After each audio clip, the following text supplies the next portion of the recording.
Welcome to Passions Illustrated. Before starting the video, make sure to like, share, and subscribe.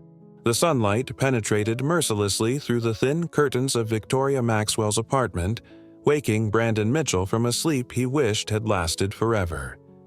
His body still held the warmth of the night before, but the chill in his heart grew with every second as he watched Victoria hurriedly dress, avoiding his gaze.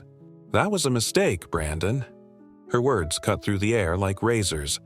"We drank too much, we got carried away, and now—" Victoria ran her fingers through her brown hair, a gesture Brandon knew well after 5 years of friendship and unrequited passion. "I need you to leave, and don't come back." Brandon sat on the bed, still dazed, trying to process how his most desired moment had turned into his worst nightmare. For years, he had imagined what it would be like to wake up next to Victoria, but never like this, with her practically kicking him out of his life. "Vic, can we talk about this?" His voice came out more fragile than he had intended, betraying the devastation he felt.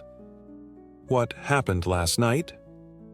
"It was alcohol and loneliness, Brandon." Victoria finally faced him, her green eyes filled with painful determination. "I just broke up with Marcus, you were here consoling me, things got out of hand. But it doesn't mean anything." The apartment in Greenwich Village, normally so welcoming with its walls full of artistic photographs taken by Victoria, now seemed suffocating. Brandon picked up his clothes scattered on the floor, dressing mechanically while fragments of the night before flashed through his mind. The consolation dinner, the bottles of wine, the whispered confessions, the first kiss. 20 minutes later, Brandon was stumbling down Christopher Street, his world falling apart with every step. 5 years of friendship, of shared moments, of silent hopes, all reduced to "it means nothing." His feet automatically took him to his usual haunt, the Maple Coffee Shop, a cozy coffee shop where he spent most of his mornings working on his laptop as a freelance writer. The doorbell tinkled softly as he entered, and the familiar aroma of freshly brewed coffee enveloped him. The usual. The gentle voice of Rachel Cooper, the morning shift barista, brought him momentarily back to reality. Her honey-brown eyes studied him with concern through her vintage-framed glasses. "You look like you've had a rough night." Brandon just nodded, unable to form words. Rachel had witnessed countless mornings when he arrived anxious after yet another failed attempt to show his feelings for Victoria. She knew his story better than anyone, even if they had never talked beyond brief client-barista interactions. "Sit over there in your usual spot," Rachel said, pointing to the corner table by the window. "That coffee is on the house." What Brandon didn't know, and Rachel kept carefully to herself, was how her heart raced every time he walked through the door. How she had memorized his order double Americano with a hint of cinnamon after the first week. How she discreetly watched his expressions as he wrote, lost in his own world. How his smile, on the rare occasions it appeared, lit up the whole room. Rachel prepared the coffee with extra attention, adding a little heart to the foam, something she had never done before. As she walked over to his desk, she noticed how his shoulders were slumped, how his hands trembled slightly as he typed something into his cell phone. "Here you go," she said softly, placing the cup on the table. "And there's a blueberry muffin coming out of the oven in a little while. You look like you could use some blood sugar." Brandon looked up, noticing for the first time how welcoming Rachel's smile was, how there was kindness in her gaze. "Thank you, Rachel. You have no idea how much this means today." "Sometimes the best things in life are right in front of us," she replied, her heart beating faster when she saw that he knew her name. "We just need to be ready to see them." At that moment, something subtle shifted in the air between them. Perhaps it was the way the morning sun streamed through the cafe windows, creating a golden halo around Rachel's dark curls. Or maybe it was simply the universe deciding it. Was time for Brandon Mitchell to realize that his real happy ending was there all along, serving cinnamon coffee and kind smiles. The morning progressed in Manhattan, and as Brandon gazed at the little heart drawn in the foam of his coffee, he began to realize that maybe, just maybe, the end of one story could be the beginning of another, much more special one. Rachel returned to the counter, her heart harboring hopes she had never dared to express, while the buzz of the city grew outside, promising that Not every day that begins with a broken heart has to end like this. Brandon spent the following week immersed in a different routine at the Maple Coffee Shop. What used to be his workplace became a refuge where he could escape Victoria's unanswered messages and the memories of that fateful morning. Rachel with her. Constant and comforting presence made the hours more bearable. "You're writing more than usual," Rachel commented on a particularly busy Tuesday, depositing the third cup of coffee on his desk. Her eyes found the open document on Brandon's laptop. Romance. "Actually, it's more a kind of catharsis," he replied, surprising himself with his honesty. "Sometimes putting words on paper helps make sense of chaos." Rachel hesitated for a moment, nervously adjusting her glasses. "You know, my shift ends in 15 minutes. If you want someone to listen to this chaos." The offer caught Brandon off guard. In 5 years of frequenting the cafeteria, this was the first time his interaction with Rachel had gone beyond the daily ritual of orders and polite smiles. He realized that he knew very little about the person who had been part of his routine for so long. "I'd love to," he replied, closing his laptop. When Rachel returned, no longer wearing her moss-green uniform apron, Brandon noticed how her floral dress and vintage boots perfectly matched her personality. She sat down opposite him, bringing him 2 generous slices of apple pie. "Courtesy of the house," she said, pushing one of the plates towards him. "Sweets always help in difficult times."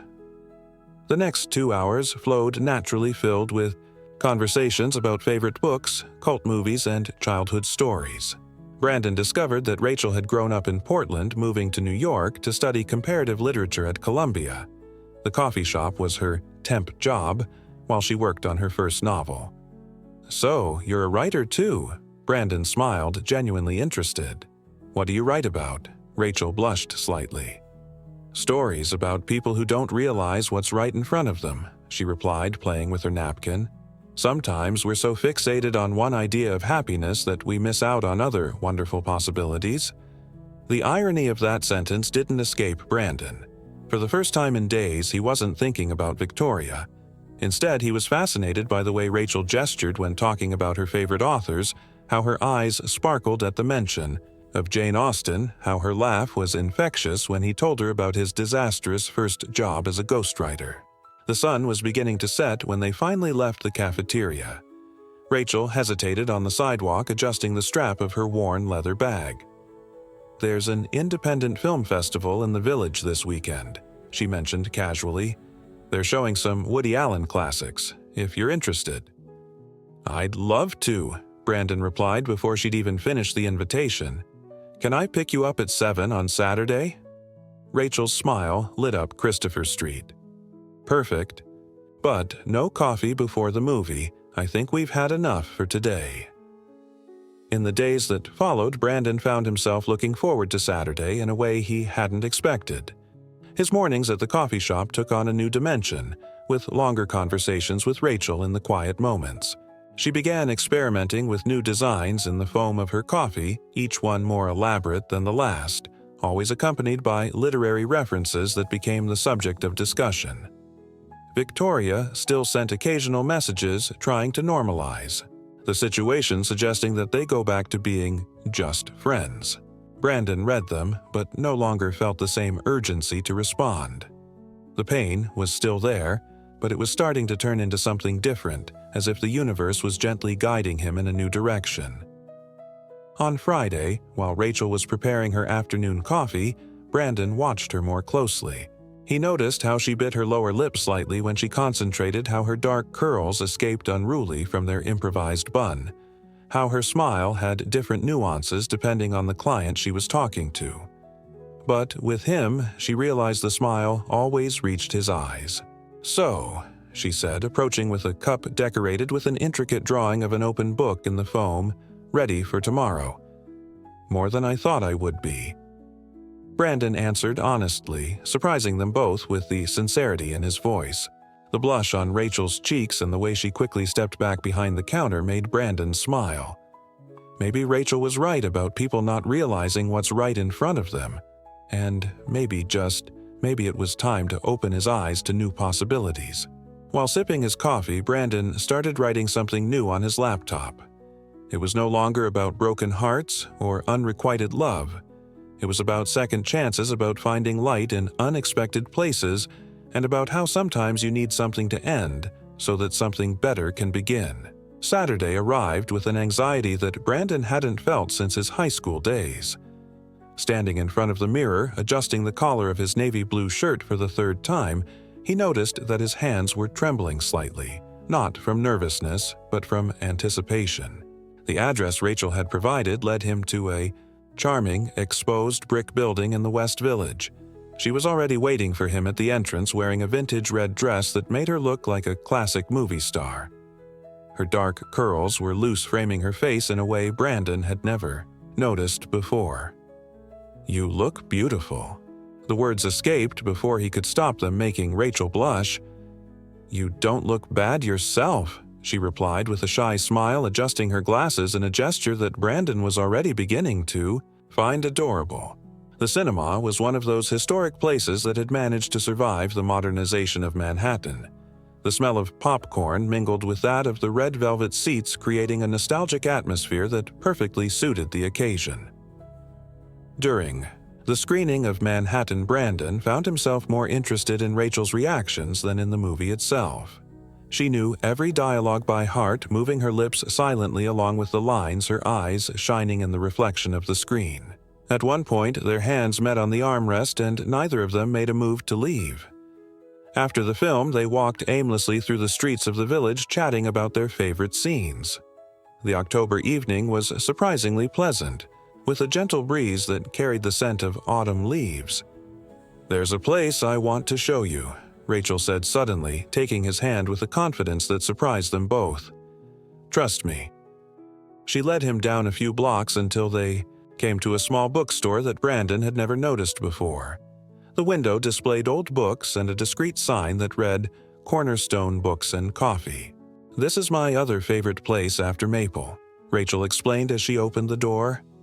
A familiar bell announced her entrance. They stay open late on weekends. The interior was a cozy maze of bookshelves up to the ceiling with strategically placed escalators and small niches with worn armchairs. At the back, a modest cafe served drinks and homemade cakes. "I come here to write when I need a change of scenery," Rachel continued, guiding him through the corridors. "Sometimes, I watch people and imagine their stories. That gentleman over there," she pointed discreetly at an elderly man reading a newspaper, "comes every Saturday. He always orders chamomile tea and reads the obituary section first." Brandon smiled, charmed by the way she observed the world. "And what story did you imagine for me when you first saw me at the Maple?" Rachel stopped walking, turning to face him. The yellowish light of the bookstore created soft shadows on her face. "I thought you were just another writer trying to finish his revolutionary novel, but then—" She hesitated, biting her lip. "Then I started to notice how you looked at her when you entered the cafe, how your face lit up even when she barely noticed you." The silence that followed was heavy with unspoken meanings. Brandon realized that for the first time in days, thinking about Victoria didn't hurt like it used to. "What now?" he asked softly. "What story do you see?" Rachel stepped forward, reducing the distance between them. "Now I see someone beginning to realize that sometimes fate has different plans from ours. And that maybe—" She took a deep breath, gathering her courage. "Maybe those plans can be even better." The moment was interrupted by Brandon's cell phone vibrating in his pocket. It was a message from Victoria. "Can we talk? I miss you." Brandon stared at the screen for a long moment, then at Rachel, who watched his expression with a mixture of apprehension and hope. Without hesitating, he silenced the phone and put it away. "You're right," he said gently, taking Rachel's hand. "About fate's plans." They spent the next few hours exploring the bookstore, discovering favorite books in common and disagreeing affectionately about others. Rachel showed Brandon her favorite writing corner, a small alcove on the second floor overlooking the street. When they finally left the cornerstone, it was after midnight. The streets of the village were quieter, with only a few bars still lively, and the occasional couple walking hand in hand. "Can I tell you a secret?" Rachel said as they walked back to her apartment. "That heart in the foam of your coffee the morning after. After her. It was the first time I'd ever done that for anyone." Brandon stopped walking, turning to face her. "Rachel." "You don't have to say anything," she interrupted, quickly. "I know it's still new that you're processing a lot. I just wanted you to know that." Brandon didn't let her finish. Gently, he took her face in his hands and kissed her. It was a soft, hesitant kiss full of unspoken promises. When they broke apart, Rachel had tears in her eyes. "You're right," he whispered. "The best things in life are sometimes right in front of us. We just have to be ready to see them." The October night enveloped them both as they walked. The rest of the way, in comfortable silence, their hands intertwined and their hearts beating to a new rhythm, as if the universe had finally aligned all the pieces in the right place. Brandon couldn't concentrate on his work at the Maple Coffee Shop that Monday. His eyes constantly wandered from his laptop to watch Rachel, who moved gracefully among the morning customers. Every time their gazes met, they both smiled like teenagers sharing a precious secret. "Your coffee is cold," Rachel commented, approaching their table with a steaming cup. "Third time today, you've let it get cold without drinking it." "Maybe I'm distracted by the barista," Brandon replied, causing Rachel to blush as she changed cups. The moment was interrupted by a familiar voice. "Brandon." Victoria was standing in the doorway of the coffee shop, her brown hair in a casual ponytail, wearing the blazer she always wore to important meetings at her art gallery. The air seemed to freeze between them. Rachel stepped back discreetly, but not before Brandon noticed how her shoulders tensed. Victoria approached the table, completely ignoring the barista's presence. "You haven't answered my messages," Victoria said, sitting down uninvited. "We need to talk, Brandon. What happened between us?" "It was a mistake. You made that clear." Brandon interrupted her, his voice firm but controlled. For the first time, he realized how the power Victoria had always had over him was dissipating. "No, I made a mistake that morning." She hesitated, reaching for his hand on the table. "I've been doing a lot of thinking, and maybe we should give it a real go." From the counter, Rachel tried to concentrate on preparing orders, but every word of the conversation came back to her like little stabs. Her hands trembled slightly as she operated the coffee machine. Brandon gently withdrew his hand from Victoria's grasp. 5 years, Vic. For 5 years I've waited for you to see me as something more than a convenient friend. Now that I'm finally moving on. Moving on." Victoria looked around, her eyes landing on Rachel for a moment before returning to Brandon. "With the waitress? Barista." Brandon corrected automatically, his tone hardening. "And her name is Rachel." Victoria laughed, a sound that now sounded artificial to Brandon's ears. "You can't be serious. We've known each other for years. We have a history." "A history that you chose to end," Brandon interrupted her again. "Besides, Rachel's a writer, like me. She understands things about me that you were never interested in knowing." The silence that followed was deafening. Victoria looked at Brandon as if seeing him for the first time, realizing that something fundamental had changed. "So, that's it?" she asked, her voice trembling slightly. "That's it," Brandon confirmed softly. "I think I finally understood that sometimes we need to let some stories end so that others can begin." Victoria stood up abruptly, adjusting the bag on her shoulder more tightly than necessary. Before leaving, she cast one last glance at Rachel, who was now serving an elderly customer with a gentle smile, completely oblivious to the drama unfolding. As soon as the door closed behind Victoria, Brandon let out a long sigh that he didn't know he was holding in. Rachel approached hesitantly, carrying a slice of chocolate cake. "I thought you might need something sweet," she said softly, placing the plate on the table. Brandon grabbed her hand before she could move away. "Rachel, about what just happened?" "You don't have to explain," she began, But Brandon interrupted her. "Yes, I do. Because I want you to know that I chose to stay here in this cafe. With you, not for lack of options, but because it's exactly where I want to be." Rachel's eyes filled with restrained tears. "My shift ends in an hour," she whispered. "I know. I'll be here writing a new story. One that starts with a cup of coffee and a heart drawn in the foam." The rest of the day passed in, a blur of clients and requests for Rachel, while Brandon alternated between writing and watching her work. When he finally closed his laptop, he had a draft of the first chapter of a new novel, no longer about lost loves, but about unexpected encounters and second chances.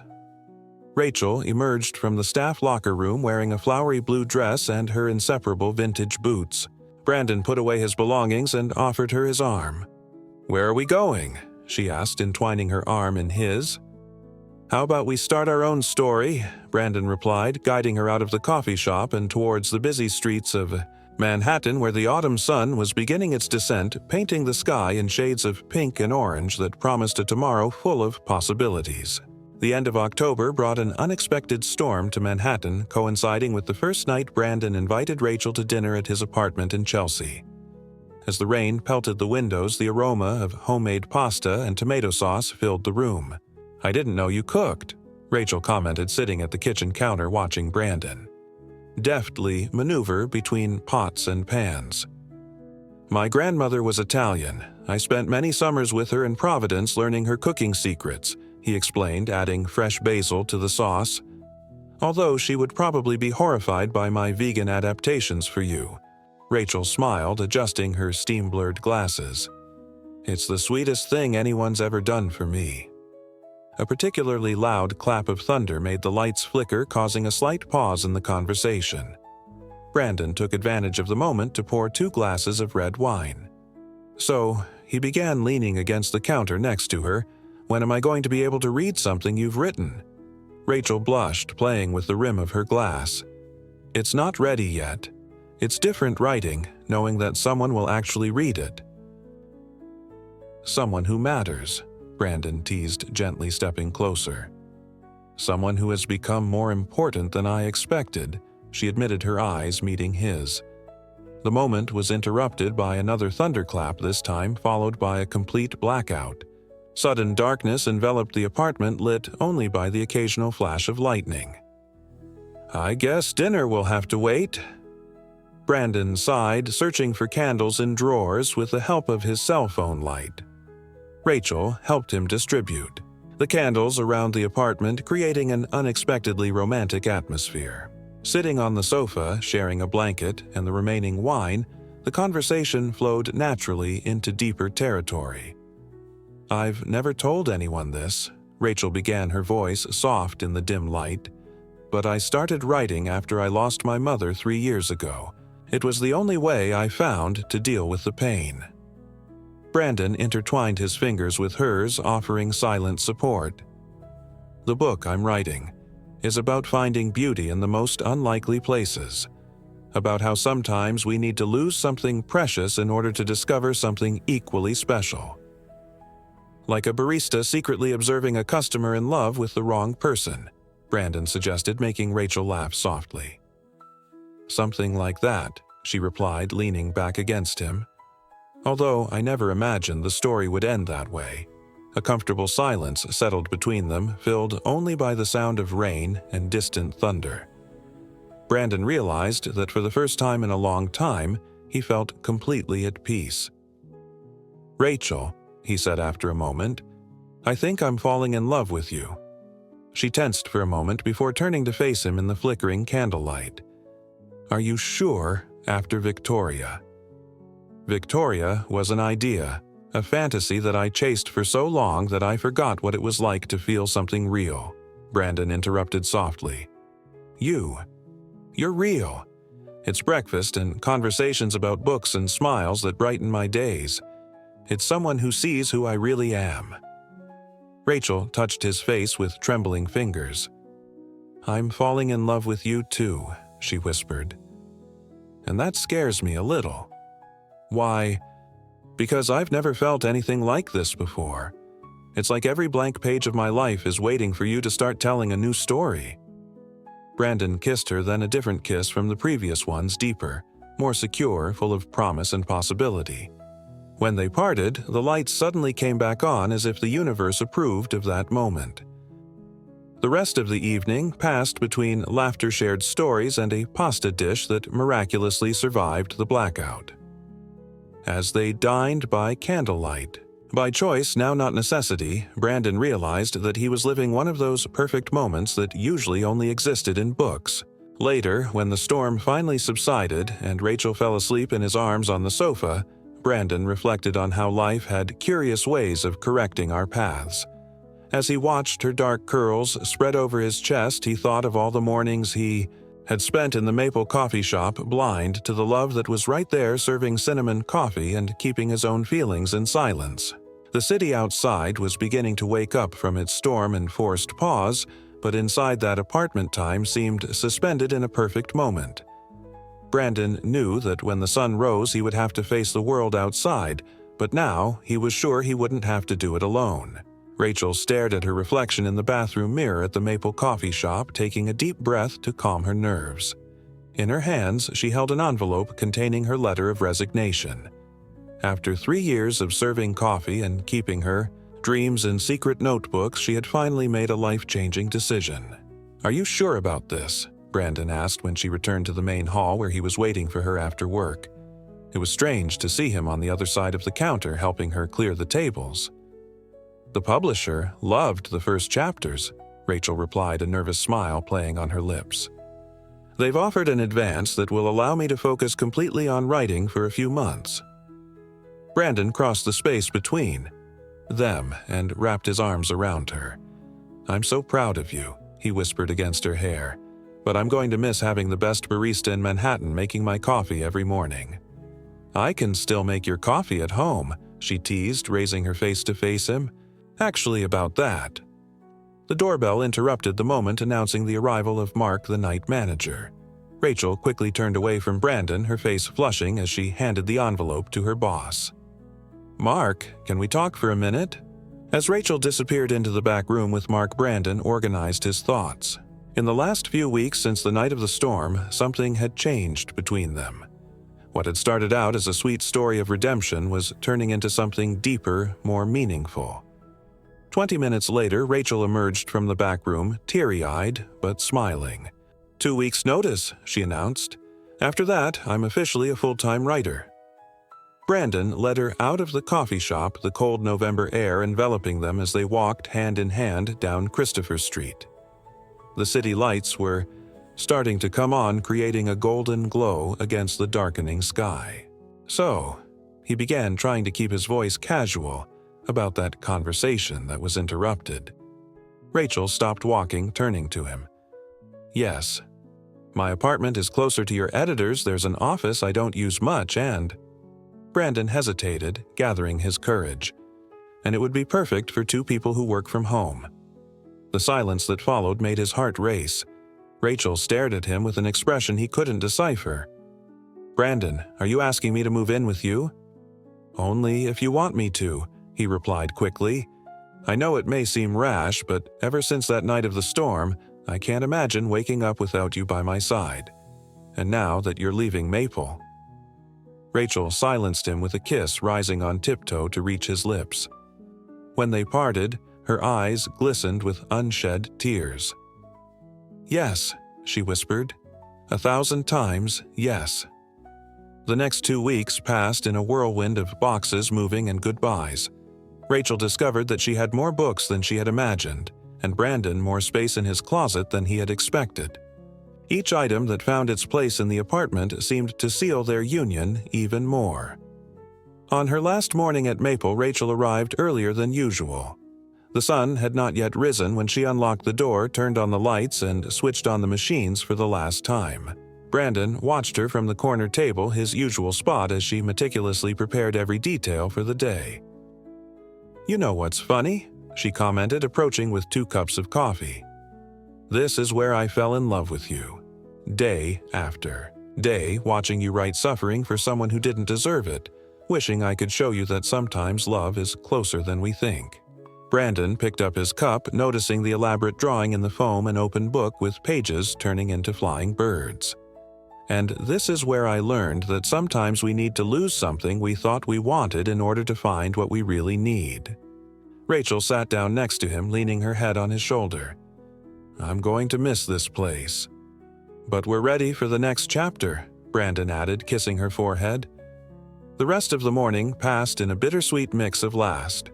Orders, farewell hugs from regular customers, and promises of future visits. When the last customer left and Rachel hung up her apron for the last time, she couldn't hold back the tears. Brandon hugged her from behind both of them, watching the movement of the street through the coffee shop window. It's not the end, he whispered. It's just a new beginning. Rachel turned in his arms, smiling through her tears. Our new beginning. As they locked the Maples door for the last time, Rachel looked up at the Manhattan sky, now her home not only as a dreamy barista, but as a writer about to realize her dreams next to someone who finally saw her completely. Home, Brandon asked, offering his hand. Home, she replied, entwining her fingers with his. The November wind blew dry leaves across the sidewalk as they walked no longer towards separate addresses but towards a shared future built on cups of coffee, unfinished stories, and a love that began silently in a small coffee shop in Greenwich Village. Victoria stepped determinedly into the Maple coffee shop on a cold December morning, 3 months after her last visit. The bell on the door announced her arrival, but the scene she encountered was not what she had expected a young, unknown barista. Occupied the seat where Rachel usually sat, and the table in the corner, Brandon's usual place, was empty. Excuse me? She approached the counter. Doesn't Rachel work here anymore? Rachel, the writer. The barista smiled. She left a few weeks ago. She's quite successful from what I hear. Her book is on the Times bestseller list.